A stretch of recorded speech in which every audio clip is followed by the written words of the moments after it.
الحمد لله رب العالمين والصلاة والسلام على أشرف الأنبياء والمرسلين نبينا محمد وعلى آله وصحبه أجمعين.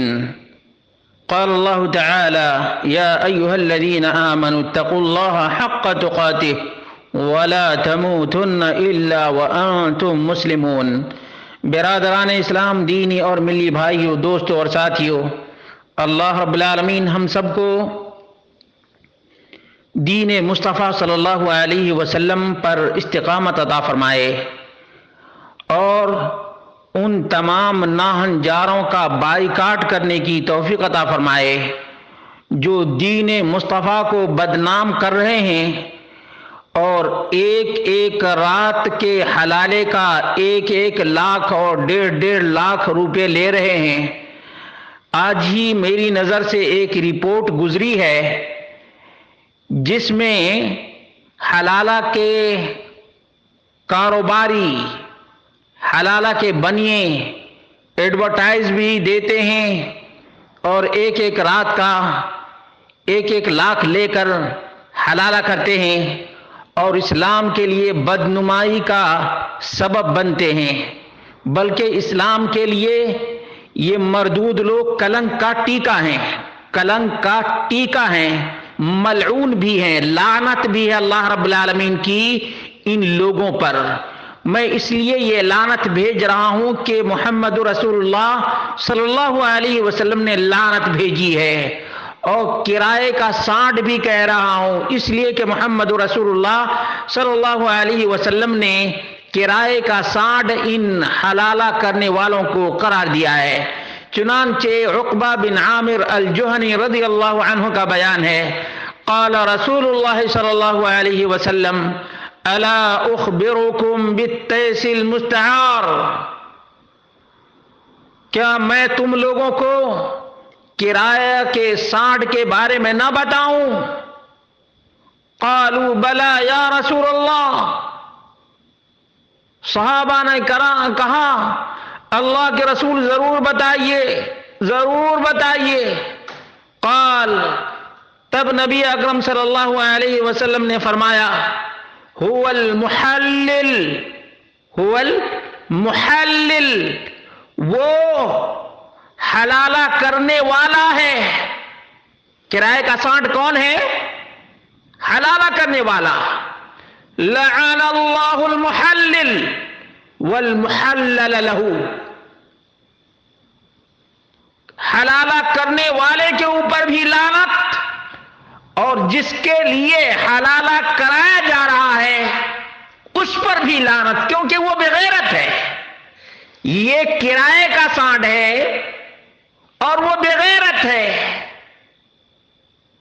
اور یہ سنت سے بغاوت کا نتیجہ ہے، سنت سے بغاوت کا نتیجہ ہے۔ لیکن ہمارے سماج اور معاشرے کو کیا ہو گیا ہے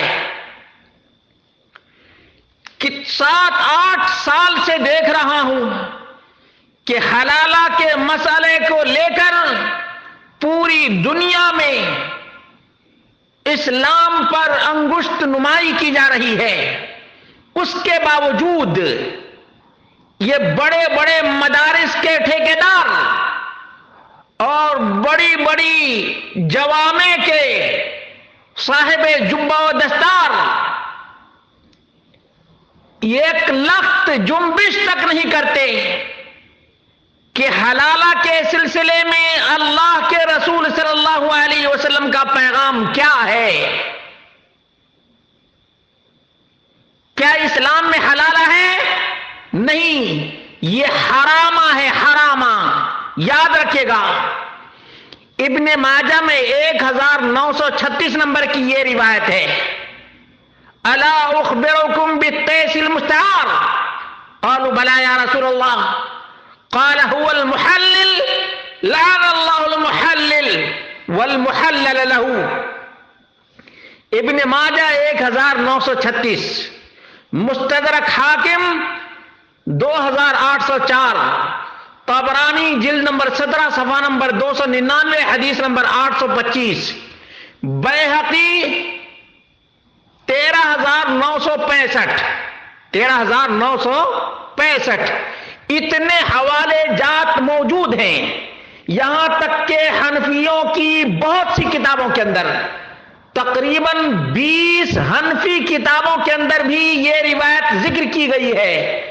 اس کے باوجود بھی یہ حنفی اپنے آپ کو کہلاتے ہیں، اور جیسے شیعہ کے ہاں متعہ ہے اسی طرح سے یہ حلالہ کرتے ہیں.